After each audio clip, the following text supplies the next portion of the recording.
देखते कुरान में कहता है कि दुनिया खेल तमाशा है, लव लाभ है और फ़ख्र है औलाद पे माल पे, कुरान ये कहता है।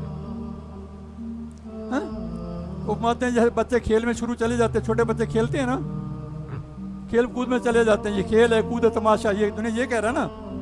बच्चे सवेरे निकल जाते हैं, वालिदैन तलाश करते रह जाते हैं, बच्चे सारे इकट्ठे खेल रहे होते हैं, बाद का तो कपड़े उतार देते हैं, बाद जूती उतार देते हैं, बाद कच्ची पा लेते हैं, बाद कच्ची भी उतार देते हैं, नंगे दौड़ते फिरते हैं, मिट्टी में दौड़ते फिरे, वो खेड़ा खेडी ना नहर के किनारे, पानी के दरिया के किनारे नाले नूले में खेलते रह जाते हैं, कपड़े उतार के रख देते हैं।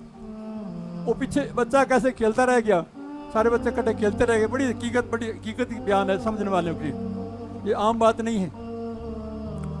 उसने क्या किया कि चोर ने सारे कपड़े उठा लिए, जूती भी, कच्चा भी, बनैन भी, सारे कपड़े उठा के वो चोर दौड़ गया। अब सारे बच्चे शाम हो गए, बच्चे घरों घर जाने लगे, वो वापस क्या कपड़े को नहीं। अब घर जाते डरता माँ कुटाई करेगी, लेकिन घर तो जाना है, शाम जो हो गई, घर में जाना है लेकिन कपड़े को नहीं। अब वो नंगा बुढ़ंगा है। हमें भी शैतान ने नंगा बुढ़ंगा कर दिया, हमारा ईमान की दौलत और तकवा परहेज़ के हमसे छीन ली, हमारा जिस्मानी तौर पे हमसे नंगा कर दे। बिल्कुल हम तो अमली तौर पे भी जिस्मानी लिहाज से नंगे हो चुके हैं, हम सुन्नत का लिबास नहीं पहनते हैं। ये सुन्नत लिबास, ये सतरे औरत नाफ से लेकर पीली तक नापना ये फ़र्ज है, और सादे कपड़े नहीं हैं, ये नाफ से लेकर के पीली तक, घुंटी पीली तक नापना ये फ़र्ज है। अगर ये फ़र्ज अदा नहीं करता वो सुन्नत का खिलाफ करता है, फ़र्ज को छोड़ता है, और फ़र्ज को छोड़ना बड़ा सख्त गुनाह होता है। एक दूसरा लिबास होता है, 3 लिबास होते हैं, एक सतरे औरत, एक होता है जीनत का लिबास। वो जिन लिबास ये होता है कि इंसान अपनी हैसियत के मुताबिक कुछ लिबास पहने। इंसान को अल्लाह ने नेमतें दी हैं, उसको लिबास दिया, उसको कपड़ा दिया है, उसके पैसे हैं, वसाइल हैं, उसकी खुशबू उसके लिबास से नज़र आनी चाहिए।